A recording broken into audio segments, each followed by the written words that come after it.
Welcome to JS diary treasure. இன்னைக்கு பார்த்தீங்கன்னா Bangalore days அதை தான் வந்து நம்ம இன்னைக்கு பார்க்க போகிறோம். நாங்கள் ரீசெண்டாக பெங்களூருக்கு ட்ரிப்பு போயிருந்தோங்க. ஸோ நாங்கள் போயிட்டு அங்கே என்னென்னலாம் பண்ணோம், எப்படியெல்லாம் எங்கள் டேஸை வந்து பெங்களூரில் வந்து ஸ்பெண்ட் பண்ணோம் அப்படின்றத தான் இந்த வீடியோவில் நம்ம பார்க்க போகிறோம். வாங்க வீடியோக்குள்ளே போகலாம். ஸ்கிப் பண்ணாமல் வீடியோ ஃபுல்லாக பாருங்கள். நாங்கள் பார்த்தீங்கன்னா சென்னையிலேருந்து பெங்களூருக்கு நியூகோ எலக்ட்ரிக் பஸ்ஸில் தான் வந்து புக் பண்ணியிருந்தோம். மற்ற பஸ்ஸில் போகிறதுக்கும் இதுக்கும் நிறைய டிஃப்ரென்ஸ் இருக்குது. இது ரொம்ப ஸ்மூத்தாக போகுது. பட் என்ன இதில் ஒரே ஒரு டிஸ்அட்வான்டேஜ் எனக்கு பார்த்தேன் அப்படின்னா பார்த்தீங்கன்னா நடுப்புற வந்து ஒரு 1 ஹவருக்கு வந்து ஸ்டாப் பண்ணிடுறாங்க சார்ஜ் பண்ணுறதுக்கு. ஸோ அந்த நேரம் வந்து கொஞ்சம் கஷ்டமாக இருக்குது. எனக்கு மிட் நைட் இருக்கிறதுனால நம்மளுக்கு தூக்கம் எல்லாமே வந்து அஃபெக்ட் பண்ணுதில்ல, அதனால்.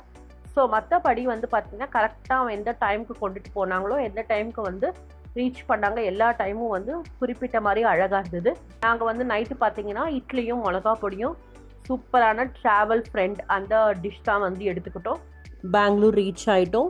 ஸோ நல்லா போயிட்டு ரெஃப்ரெஷ் ஆகிட்டு மார்னிங் சுட சுட பார்த்தீங்கன்னா பூரியும் சன்னா மசாலாவையும் சாப்பிட்டு ஃபஸ்ட்டு நாங்கள் போன பிளேஸ் பார்த்தீங்கன்னா குமாரசாமி லேஅவுட்டில் இருக்கிற ஓம் சக்தி அம்மன் சுவாமி தான். நாங்கள் எப்போ பெங்களூர் போனாலும் இந்த டெம்பிளுக்கு போகாமல் வரவே மாட்டோம். ரொம்ப சக்தி வாய்ந்த டெம்பிள். நம்ம மனசார இந்த அம்மன் கிட்ட வந்து என்ன ப்ரே பண்ணுறோமோ அது கண்டிப்பாக நடக்கும். எங்கள் விஷயத்தில் கண்டிப்பாக நடந்திருக்கு. ஸோ ஃபஸ்ட்டு அவங்களுக்கு ஒரு தரிசனத்தை வந்து போட்டுட்டு வந்துட்டோம். லஞ்சுக்கு பார்த்தீங்கன்னா ரோட்டிகர் ரெஸ்டாரண்ட் தாங்க போனோம். இது டிப்பிக்கல் பெங்களூர் சவுத் இண்டியன் ஃபுட்டை தான் நாங்கள் அழகாக வந்து டேஸ்ட் பண்ணோம். ரொம்ப சூப்பராக இருந்தது. பெங்களூருக்கு போனோம் அப்படின்னாலே இந்த காந்தி பஜார் ரோட்டில் டிஃப்ரெண்ட்டான ஹோட்டல்ஸ் நம்ம கண்ணை வந்து பறிச்சுக்கிட்டே இருக்கும். ரொம்ப நாளாக எங்களுக்கு இந்த ரோட்டிகரில் சாப்பிடணும்னு சொல்லிட்டு ரொம்ப ஆசை. சூப்பரான அழகான ஒரு மீல்ஸ் வந்து சாப்பிட்டோம். இப்போ வந்து பார்த்தீங்கன்னா வசந்தபுராவில் உள்ள வல்லபராய டெம்பிள், அதாவது ஸ்ரீனிவாசர் டெம்பிளுக்கு தான் போக போகிறோங்க. இந்த டெம்பிளை பற்றி ஒரு குட்டியாக ஸ்டோரி உங்களுக்கு சொல்கிறேன். இந்த கோவில் பார்த்தீங்கன்னா வசந்தபுராவில் பெங்களூரில் இருக்குங்க. அதாவது கனகபுரா ரோடு இருக்குது பார்த்தீங்களா, அதுக்கு அப்படியே பேக் சைடு இருக்குது. 2011 இயரில் தான் வந்து பார்த்திங்கன்னா இந்த கோவிலை வந்து கட்டினாங்க. சோழர் காலத்தில் வந்து கட்டப்பட்ட 1000 ஆண்டுகளாக பழமையான கோவில் அப்படின்னு சொல்லிட்டு வந்து இந்த கோவில் சொல்கிறாங்க. இந்த கோவிலோட பெயர் பார்த்தீங்கன்னா வசந்தபுர வல்லபராய ஆண்டவர். ஆக்சுவலாக இவரோட அசல் பெயர் என்னன்னு பார்த்தீங்கன்னா பூனிலா வசந்த நாயகி சமேத வசந்த வல்லபராய சுவாமி கோவில். இந்த கோவில் வந்து பார்த்தீங்கன்னா இதோட ஹிஸ்ட்ரியை நம்ம பார்க்கலாங்க. இந்த கோவில் வந்து பார்த்தீங்கன்னா திருப்பதி கோவிலில் இருக்கிற ஸ்ரீ வெங்கடேஸ்வர சுவாமி தான் இங்கேயும் இருக்காருங்க. அவர் என்ன பண்ணார்னா திருப்பதியில் வந்து திருமணம் செய்துக்கிட்டு ஸ்ரீனிவாசர் வந்து அந்த திருமணத்தோட வந்து தொடர்புடைய பருவமடைதலை வந்து கொண்டாடுறதுக்காக இந்த கோவிலுக்கு வந்து வந்தார். அதே மாதிரி அவர் நினச்ச மாதிரி அந்த விழாவும் வந்து இதே இடத்துல வந்து அழகாக வந்து நடந்தது. அதுக்கப்புறம் பார்த்தீங்கன்னா மகப்பேறு விழாவுக்கு வந்து கடவுள் வந்து இங்கே வந்த போது அப்போ வந்து இந்த பகுதியே பார்த்தீங்கன்னா ஒரு அடர்ந்த வனப்பகுதியாக இருந்துச்சாங்க. அந்த இடத்துல தான் வந்து இந்த கோவிலை வந்து கட்டியிருக்காங்க. அதாவது இன்னும் நம்ம விவரமாக பார்க்கணும் அப்படின்னு பார்த்தீங்கன்னா ஒரு முறை வந்து பார்த்தீங்கன்னா மாண்டவிய முனிவர் வந்து விஷ்ணுவை வந்து தரிசிக்கணும் அப்படின்னு சொல்லிட்டு நினச்சிக்கிட்டு தெற்கு நோக்கி வந்தாருங்க. அப்போ என்ன பண்ணார்னா மாண்டவ முனிவர் வந்து நான் எங்கே போகிறேன்றதை வந்து யாருக்குமே சொல்லக்கூடாது அப்படின்னு சொல்லிட்டு கவலையடைந்த சீடர்கள் என்ன பண்ணாங்கன்னா அவரை தேடி பல இடத்துல வந்து தேடினாங்க. கடைசியில் வந்து பார்த்தீங்கன்னா இப்போ இருக்கிற இந்த கோவில் வசந்தபுரா கோவில் இருக்குல்ல, இது கிட்ட வந்து ஒரு காட்டில் தான் வந்து கண்டுபிடிச்சதாகவும் விஷ்ணுவை வந்து தேடுவதற்காக தான் இவர் வந்து இந்த மாதிரி வந்து இந்த இடத்துக்கு வந்திருக்காரு அப்படின்றதையும் வந்து சீடர்கள் வந்து அறிஞ்சுக்கிட்டாங்கங்க. அதாவது என்னன்னா மாண்டவ முனிவர் வந்து என்ன பண்ணார்னா ஒரு வாட்டி வாரணாசியிலிருந்து பத்ரிநாத் போயிட்டு இருந்தார். அப்போ வந்து பார்த்தீங்கன்னா பீஜாசுர மந்திரத்தை வந்து உபதேசித்துட்டு மகாவிஷ்ணு வந்து தரிசனம் செய்யறதுக்காக வந்து அவர்கிட்ட சொன்னார்.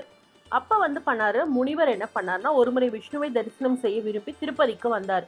ஸோ திருப்பதிக்கு போனோடனே அவர்தான் வந்து பருவமடைக்காக இந்த கோவிலுக்கு வந்திருக்காரு பார்த்தீங்களா. ஸோ இது தெரியாமல் என்ன பண்ணார்னா இங்கே வந்துச்சு இவர் கூட கொஞ்ச நாள் வந்து வாழ்ந்தார். ஸோ கடைசியில் வந்து என்ன பண்ணார்னா முனிவர் வந்து காட்டில் தவம் இருந்த போது மகாவிஷ்ணு வந்து அவர் கனவுல அழகாக தோன்றி ஸோ இப்போ இருக்கிற இந்த கோவில் வந்து பார்த்தீங்கன்னா ஒரு மலைப்பாங்காங்க நிலைப்பெறத்தில் அழகாக தோன்றி இருக்காங்க அப்படின்னு சொல்லிட்டு இதை அறிஞ்சிக்கிட்ட சோழ மன்னர் வந்து பார்த்தீங்கன்னா இந்த கோவிலை வந்து கட்டினாங்க அப்படின்னு சொல்கிறது வந்து ரொம்ப ரொம்ப வந்து இந்த கோவிலோட ஒரு விசேஷங்க. ஸோ ஸோ இந்த கோவிலில் பார்த்தீங்கன்னா அழகாக வந்து ஒரு மண்டபம் இருக்குங்க. இதில் வந்து பார்த்தீங்கன்னா கருடாழ்வார் வந்து வசந்த வல்லபராயரின் பேரில் வெங்கடாஜலபதிக்கு வந்து எதிரிலேயே அழகாக வந்து அமைஞ்சிருக்காரு. ஸோ இந்த கோவிலுக்கு நுழையும் போதே பார்த்தீங்கன்னா ஒரு தங்கத்தட்டில் வந்து அனுமர் வந்து சன்னதி வந்து நம்ம பார்க்கலாங்க. ஸோ சூப்பராக இருக்குங்க. அதாவது பார்த்தீங்கன்னா இந்த கோவிலோட பிரம்மாண்டமே ரொம்ப அழகாக இருக்குது. இந்த கோவிலில் வந்து பார்த்தீங்கன்னா கல்யாணம் ஆயிட்டு வந்து நல்ல கல்யாண உற்சவம் வந்து பண்ணுவாங்க அப்படின்னு சொல்லிட்டு வந்து ரொம்ப வந்து ஒரு ஐதீகம் போல இருக்குங்க. நாங்கள் போயிருந்த நாளும் பார்த்தீங்கன்னா அழகாக வந்து கல்யாண உற்சவம் தான் பண்ணியிருந்தாங்க. ஸோ அதுக்குள்ள குட்டி குட்டி பிக்ஸை வந்து நான் உங்களுக்கு எடுத்து போட்டிருக்கேங்க. இப்போ ரீசெண்டாக வந்து இஸ்கான் டெம்பிள் அங்கே ஒன்று வந்து கட்டியிருக்காங்க. பெங்களூர் மெயினில் இருக்கிற இஸ்கான் டெம்பிள் மாதிரியே வந்து சூப்பராக இருக்குது இந்த கோவில். ரொம்ப ரொம்ப ரொம்ப அழகாக இருக்குது. ஸோ ரொம்ப ரொம்ப கிருஷ்ணரை போயிட்டு அழகாக சேவிச்சுட்டு, கிருஷ்ணரோட ஸ்டாச்சு மட்டும் கிடையாது, எல்லா சுவாமிகளையுமே வந்து அங்கே ரொம்ப அழகாக வச்சுருக்காங்க இஸ்கான் டெம்பிளில். சூப்பராக ஃபுல்லாக அழகாக அவங்கள சுற்றி பார்த்துட்டு என்னென்ன சுவாமிகள் இருக்காங்கன்னு பார்த்துட்டு ரொம்ப ரொம்ப நீட்டாக இருக்குது டெம்பிள். அண்ட் இன்னும் கொஞ்சம் பில்டிங் கன்ஸ்ட்ரக்ஷன்ஸும் அங்கங்கே போய்கிட்டு இருக்கு. ஸோ எனக்கு தெரிஞ்சு இன்னொரு 2 or 3 இயர்ஸில் வந்து ரொம்ப சூப்பராக பெருசாக்கிடுவாங்க. பட் இதுவே வந்து பார்த்திங்கன்னா ரொம்ப அழகாக கட்டியிருக்காங்க. பார்க்குறதுக்கே நம்மளுக்கு வந்து 1000 கண்ணு வேணும் அந்த மாதிரி இருந்தது. ஸோ சூப்பராக கிருஷ்ணர் இஸ்கான் டெம்பிளையும் அழகாக சேவிச்சுட்டு வரும்போது, கிருஷ்ணர் டெம்பிளில் எப்போவுமே நம்ம எல்லாருக்கும் தெரியும் ஏதாவது பிரசாதம் கொடுக்காம இருக்க மாட்டாங்க. ஸோ அழகாக பார்த்திங்கன்னா அங்கே நாங்கள் போயிருக்கும்போது அழகாக கேசரி கொடுத்தாங்க. சாப்பிட்டு கொஞ்ச நேரம் மெடிடேஷன் ஹாலில் போய் அந்த கிருஷ்ணரோட அந்த ஜப மாலை இருக்கும்ல அங்கே வச்சுட்டு அழகாக ஒரு 5 minutesக்கு ப்ரே பண்ணிவிட்டு இஸ்கான் டெம்பிளையும் ப்ரே பண்ணிவிட்டு வந்தோம். நெக்ஸ்ட்டு அப்படியே பார்த்திங்கன்னா வசந்தபுராவில் இருக்கிற சாய்பாபா டெம்பிளுக்கு தான் போனோம். இதுவும் பார்த்திங்கன்னா ரொம்ப ஃபேமஸான ரொம்ப சக்தி வாய்ந்த டெம்பிள். பெங்களூரில் இந்த பிளேஸில் இருக்கிறவங்களுக்கு தெரியும் கண்டிப்பாக இவங்க எவ்வளோ சக்தி வாய்ந்த, பாபானாலே சக்தி. கண்டிப்பாக வந்து நம்ம போய் அழகாக ப்ரே பண்ணிவிட்டு சூப்பராக வந்து அவரோட தரிசனத்தையும் பெற்றுட்டு வந்தோம். நம்ம சேனல் ஜேஎஸ் டெய்ரி ட்ரெஷருக்கு லைக் பண்ணிக்கோங்க, ஷேர் பண்ணிக்கோங்க, கமெண்ட் பண்ணிக்கோங்க. உங்கள் ஃப்ரெண்ட்ஸ் அண்ட் ரிலேட்டிவ்ஸ்க்கும் வந்து ஷேர் பண்ணி உங்கள் சப்போர்ட் எப்போவுமே கொடுக்குற மாதிரி கொடுங்க. இன்னொரு நல்ல வீடியோவில் சந்திக்கிறேன். பாய், டேக் கேர்.